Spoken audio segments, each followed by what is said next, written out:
ये बात है 100 मिलियन साल पहले की, जब ज़मीन का नज़ारा कुछ अलग ही तरह का था। इंसानों का नामो निशान भी नहीं था और कुछ खौफनाक जानवरों का राज था इस प्लेनेट पर। डायनासोर्स, ऐसे डायनासोर्स जो इतने बड़े थे कि बिल्डिंग से भी ऊंचे ऊंचे थे, जिनका जबड़ा इतना ताकतवर था कि आपकी हड्डियों का कुछ ही सेकंड में चूरा चूरा कर दे। इनकी रफ्तार इतनी तेज़ थी कि तकरीबन 90 किलोमीटर फी घंटे की स्पीड से भागते थे। सही मानों में ये दिल दहला देने वाले जानदार थे, जो कि 170 मिलियन साल से भी ज़्यादा देर तक इस सैयारे पे रहे। लेकिन एक दिन कुछ ऐसा हादसा हुआ कि ये अचानक इस दुनिया से गायब हो गए। असल में उस दिन क्या हुआ और कैसे हुआ, आइए जानते हैं इस वीडियो में।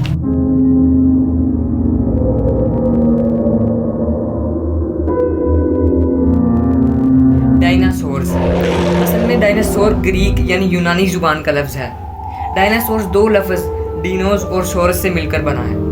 डीनोस का मतलब टेरिबल यानी खौफनाक और सोरस का मतलब लिजर्ड यानी छिपकली है। तो इस तरह डायनासोर्स का मतलब हुआ टेरिबल लिजर्ड यानी खौफनाक छिपकली।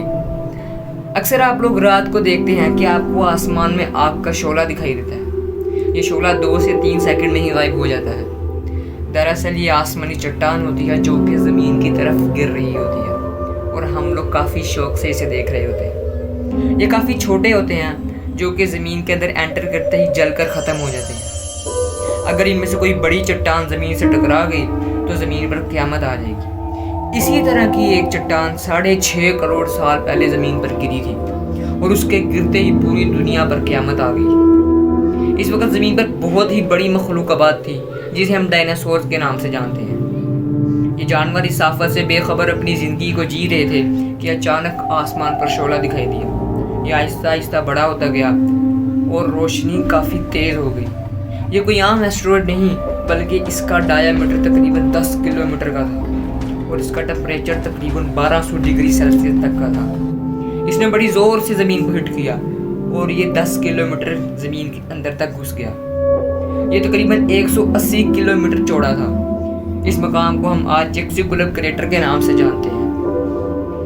ये एस्टेरॉयड समंदर के किनारे के करीब गिरा था और एस्टेरॉयड के गिरते ही काफ़ी ऊंची ऊंची लहरें बन गई और इसने वहाँ से पानी गायब कर दिया और कई किलोमीटर तक आग फैल गई और इस एस्टेरॉयड के असरात तकरीबन 1 लाख साल तक इस ज़मीन पर रहे। इसने ज़मीन का क्लाइमेट बिल्कुल चेंज कर दिया। इस एस्टेरॉयड ने गिरने के बाद आसमान पर धूल के बहुत बड़े बड़े बादल बना दिए और ये काफ़ी लंबे अरसे तक बने रहे और इन बादलों ने सूरज की रोशनी को ज़मीन तक पहुंचने से रोक दिया और ये रोशनी ना पहुंचने की वजह से फोटोसिंथेसिस का अमल भी रुक गया, जिससे पौधे और दरख्त मरना शुरू हो गए। इसके रुकने की वजह से ज़मीन पर ऑक्सीजन की कमी हो गई और ये धूल के बादल तकरीबन 1.5 से 2 साल तक बने रहे और इसकी वजह से ज़मीन का टेम्परेचर काफ़ी गिर गया और ठंड बढ़ गई। इस एस्टेरॉयड के ज़मीन पर गिरने से ज़मीन पर जहरीली गैसेस बन गई और ये गैसेस इन बादलों का हिस्सा बन गई, जिससे एसिड रेन हुई और काफ़ी जानदार इस बारिश की वजह से भी मर गई। तो डायनासोर्स का खात्मा इस एस्टेरॉयड के गिरने की वजह से हुआ था। मैंने आपको बताया कि ये काफ़ी बड़ा एस्टेरॉयड था, लेकिन ये एस्टेरॉयड भी ज़मीन पर गिरने वाला सबसे बड़ा एस्टेरॉयड नहीं था, बल्कि सबसे बड़ा एस्टेरॉयड 2 बिलियन साल पहले ज़मीन पर गिरा था। इसका साइज़ काफ़ी बड़ा था। इसका डायमीटर तकरीबन 12 से 15 किलोमीटर का था और इस वक्त डायनासोर्स का नामो निशान भी नहीं था। जहाँ ये एस्टेरॉयड गिरा, इस मकाम को हम आज रदरफोर्ड क्रेटर के नाम से जानते हैं। यह एस्टेरॉयड साउथ अफ्रीका में गिरा था और इसके निशान आज भी ज़मीन पर मौजूद हैं और यह एस्टेरॉयड ज़मीन के अंदर तकरीबन 40 किलोमीटर की गहराई तक घुस गया और इसकी चौड़ाई तकरीबन 180 से 300 किलोमीटर तक फैल गई।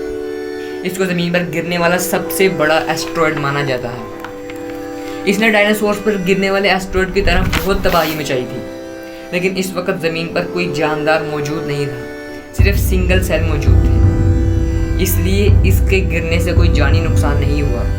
हमने अभी तक एस्टेरॉयड के गिरने के नुकसान की बात की है, लेकिन ज़मीन को इन एस्टेरॉयड और मेटेरॉयड के गिरने का फ़ायदा भी है। हर रोज़ ज़मीन पर 10 से 50 मेटेरॉयड्स गिरते हैं, यानी एस्टेरॉयड और मेटेरॉयड का फ़र्क समझना ज़रूरी है। एस्टेरॉयड बहुत बड़ी चट्टान को कहते हैं जो साइज़ में काफ़ी बड़ी होती है, लेकिन ये प्लैनेट से छोटी होती है। जब ये चट्टान किसी भी वजह से फटती है तो छोटे छोटे टुकड़ों को मेटेरॉयड्स कहते हैं। अगर आपको इस वीडियो पसंद आई है तो वीडियो को लाइक ज़रूर करें।